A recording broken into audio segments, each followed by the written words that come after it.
Alex Sardi, and We are doing our project on pesticides and chemical spray. Our question to you is, should pesticides be banned?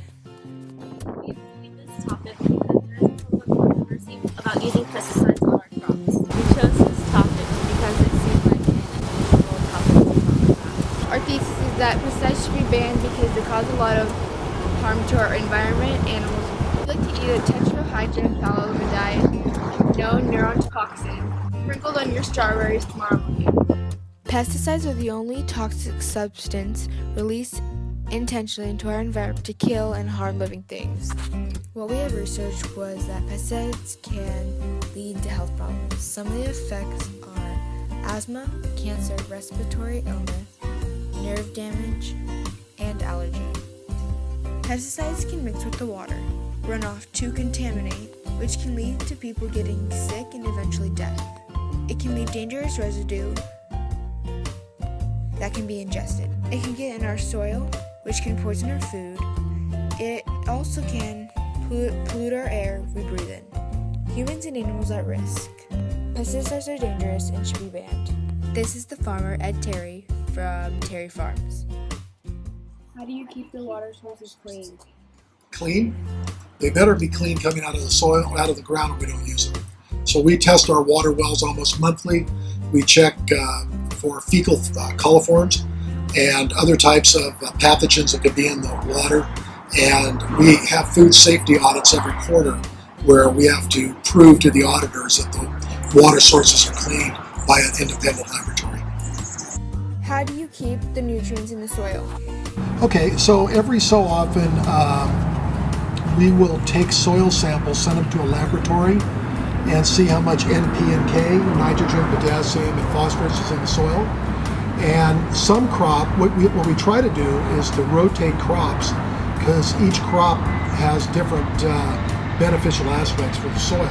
So some crops like legumes are nitrogen fixing, and you don't need to put nitrogen in when you grow them. Other crops need nitrogen. For instance, celery needs some type of nitrogen source for soil to stay green.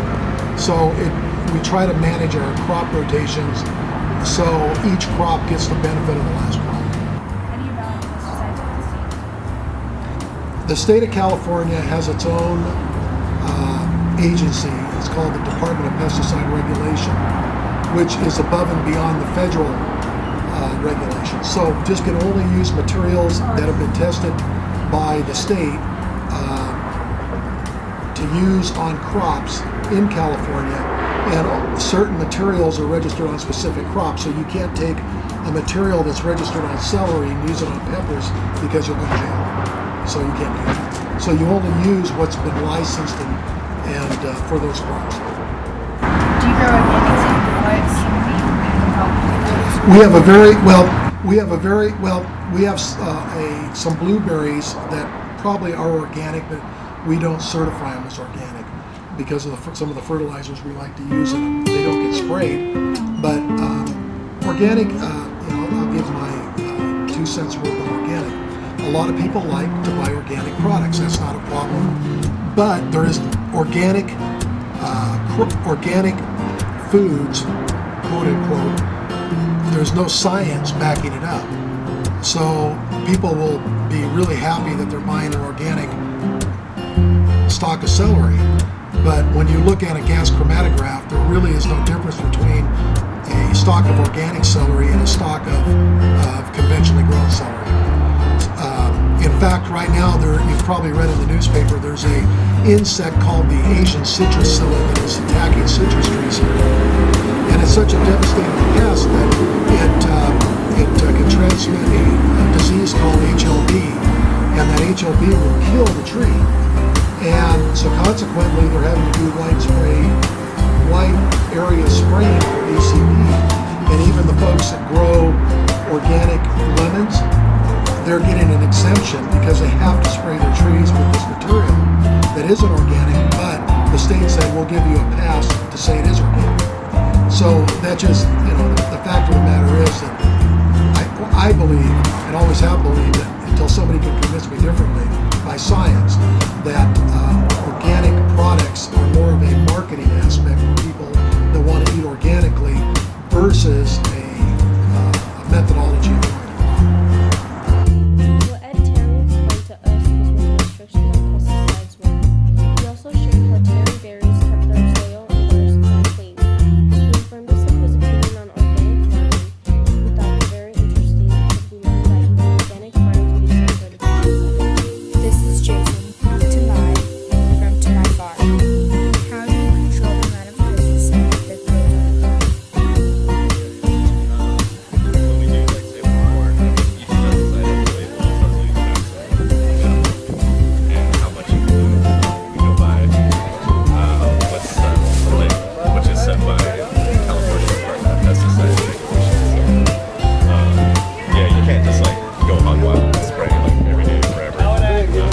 Someone will get sick or you'll kill the plants.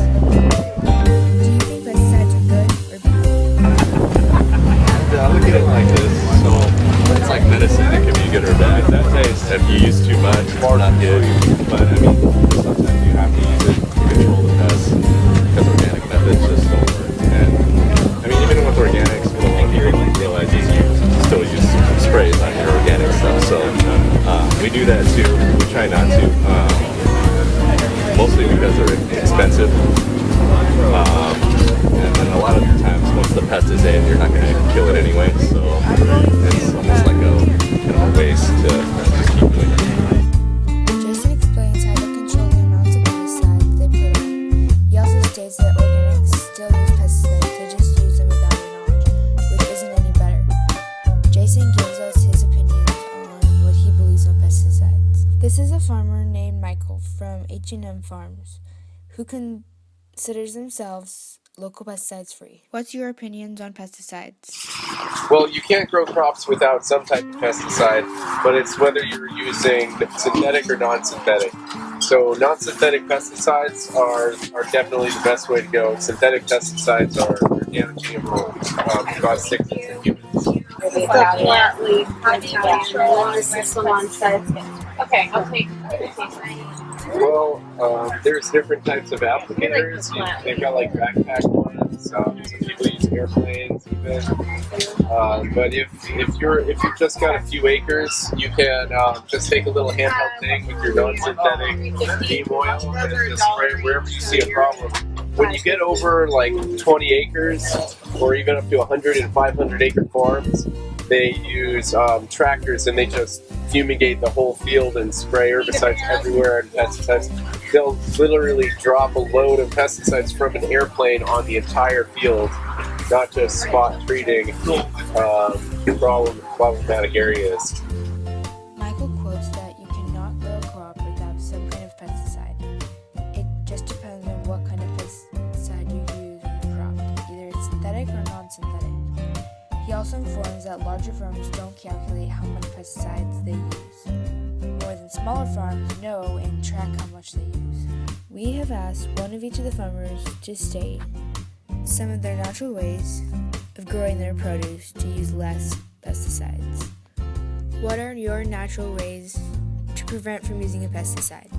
Pesticides, you've got synthetic and non-synthetic pesticides. So here with our 8-acre farm at H&A Farms, we can use non-synthetic such as neem oil, which are natural solutions. It's a sticky oil, so bugs stick to it and they can't crawl around and reproduce. Synthetic pesticides kill the bugs by either dehydrating them, poisoning them. They act as a virus sometimes. So synthetics, if they're bad for bugs, they're bad for us. And non-synthetics are okay. What are some of your natural ways to prevent pesticides? Yeah, like I said, we use predator bugs for strawberries, so we don't really have to spray them. Organic chemicals do work. It's the biggest thing for us is you got to control like the outbreaks when they're small.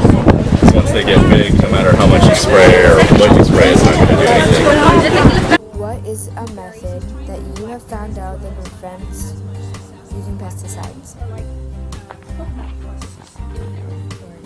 So it helps retain the water and stuff. And for whatever reason, the bugs don't like the coconut husk, so they live bushes long. So he's never had to spray them, which is amazing. They're not considered organic because it takes 3 years to get a certification.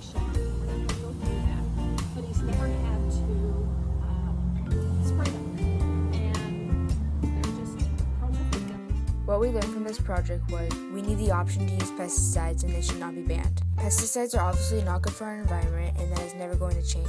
But without them, produce production would go down and we would lose a big percentage of our produce. There are new reoccurring bugs carrying diseases that can get into our crops that destroy and contaminate. Pesticides are used to protect our produce from getting those diseases. There are different pest problems that can occur during the season of crops that can require a chemical pesticide. The farmers we interviewed seemed to try not to use pesticides, but they indicated that farmers of larger farms use pesticides than smaller farms due to financial aspects. Pesticides are the last choice. If things start to go downhill, the farmers use them. Farmers like to use pesticides because they want to catch the bug early by either using pesticides or naturally methods. After researching, we have discovered that there is no way to ban all pesticides, but we do realize they are being overused, even though there are better ways to control getting rid of pests in our agriculture. Every farmer is different on how they act or how much pesticides they use. Our hypothesis was wrong. We learned that not all pesticides should be banned, and they help keep our produce safe from insects and diseases. But we should have limits on how much they spray. They should lower the amount of pesticides on our produce to help make the world safer. Think about how much produce we would have if we didn't use some of the pesticides we use today. Thank you for watching. We're the Nematodes. I'm Alex McCarthy. I'm Claudia Chavez. I'm Lauren Sines. And our project was on pesticides and chemical sprays.